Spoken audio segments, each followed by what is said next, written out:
राम राम। आज हम श्रीमद् भगवद गीता के अध्याय 7 ज्ञान विज्ञान योग का श्लोक 1 देखते हैं।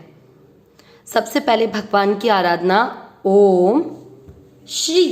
श्र श्र का अर्थ हुआ श आधा और र पूरा। इसमें बड़ी ई की मात्रा लगी। ओम श्री पर, दोनों पूरे पूरे अक्षर दोनों में अ मिक्स करेंगे। पर माँ के साथ आधा त मात मनी नमः। ओम श्री परमात्मने नमः। अथ सप्तमो सप्तमो, मुंह के बाद अवग्र लंबा खींचेंगे। सप्तमोऽध्यायः। श्री सेम वही भग, दोनों पूरे पूरे अक्षर दोनों में अ मिक्स करेंगे। भगवानुवाच। स्टार्टिंग की लाइंस को वापस बोलेंगे एक बार।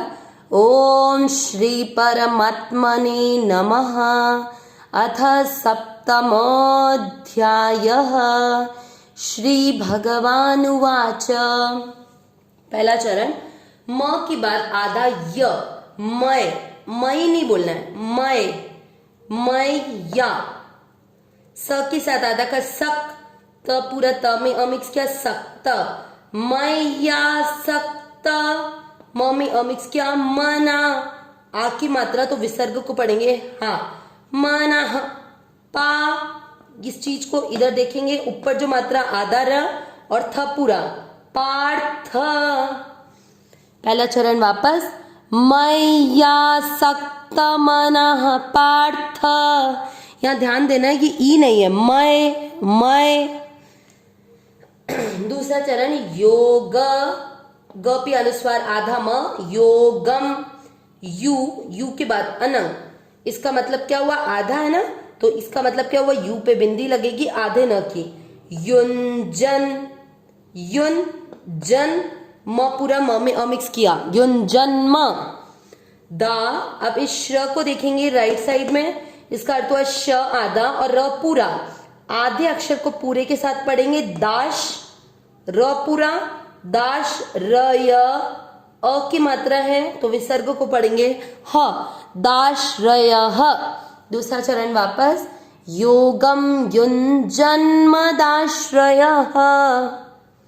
पहला और दूसरा चरण साथ में, मया सक्त मनः पार्थ योगम युंजन्म दाश्रय।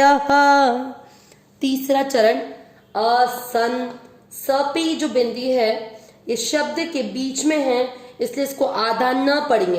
असंशय, श में अमिक्स किया।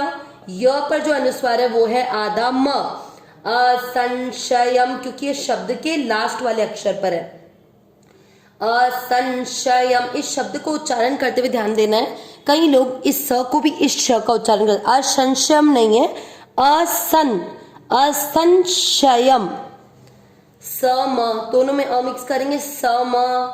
ग्र का अर्थ क्या हुआ, ग आधा और र पूरा, समग्रम।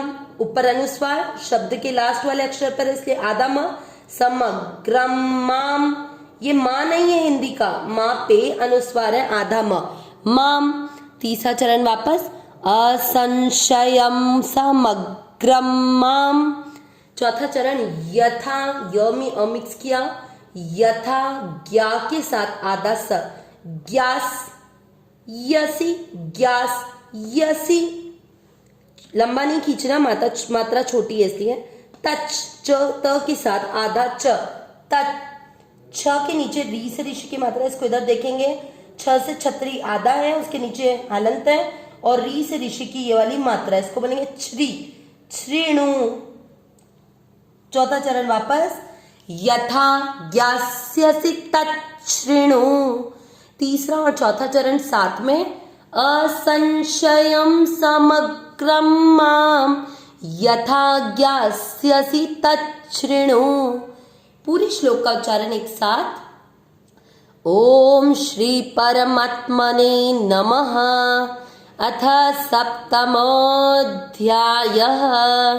श्री भगवानुवाच। मय्यासक्त मनः पार्थ योगं युञ्जन्मदाश्रयः असंशयं समग्रं मां यथा ज्ञास्यसि तच्छृणु। वापस से ओम श्री परमात्मने नमः। अथ सप्तमोऽध्यायः। श्री भगवानुवाच मय्यासक्तमनः पार्थ योगं युञ्जन्मदाश्रयः असंशयं समग्रं मां यथा ज्ञास्यसि तच्छृणु। अब श्लोक का अर्थ देखते हैं। सबसे पहले परमात्मा की स्तुति, 7वां अध्याय शुरू हुआ इसलिए उसके बारे में, और ये श्लोक भगवान ने कहा इसलिए भगवानुवाच। पहला चरण क्या बोल रहा है? मय्यासक्त यानी मेरे में आसक्त। किसको आसक्त लगाना? मन को। पार्थ पृथा के पुत्र, जो माँ कुंती है उनका दूसरा नाम पृथा भी है, और पृथा के पुत्र है अर्जुन, इसलिए अर्जुन का नाम पार्थ बताया गया है। योगम, योग मतलब समता की स्थिति। युञ्जन्म, युञ्जन यानी अभ्यास करना। दाश्रयः, द में आ की मात्रा लगी, आश्रय यानी मेरा सहारा लेकर। असंशयम यानी निःसंदेह, कोई शंका नहीं। समग्रम मेरे संपूर्ण रूप को, माम मेरे, यथा जिस प्रकार, ज्ञास्यसि जानता है, तच्छृणु उसको सुनो। इसमें तत् और श्रृणु आया है, इन दोनों को जोड़ा इसलिए श्री बन गया है श्रृणु। जो हम लोग ये वाला शब्द यूज करते हैं ना, श और इसके नीचे ऊ की मात्रा, ये तत् और इन दोनों को जोड़ने पे तच्छृणु बन गया है। श्रृणु सुनो। क्या हुआ पूरा अर्थ? हे पृथानंदन अर्थात हे अर्जुन, मुझ में आसक्त मन वाला मतलब जिसने मेरे में मन लगा रखा है और जो मेरे आश्रित होकर योग का अभ्यास करता हुआ मेरे समग्र रूप को निःसंदेह जिस प्रकार जानता है, उसको तुम भली भांति सुनो। मतलब जिस तरह से भगवान के भक्त भगवान में मन लगाकर भगवान के आश्रित होकर निःसंदेह भगवान के समग्र रूप को जान सकते हैं, उस ज्ञान को भगवान अब इस अध्याय में अर्जुन को सुनाएंगे। अविनाशी सहज सुख राशि, हे नाथ हे मेरे नाथ, मैं आपको भूलूं नहीं। नारायण नारायण नारायण नारायण।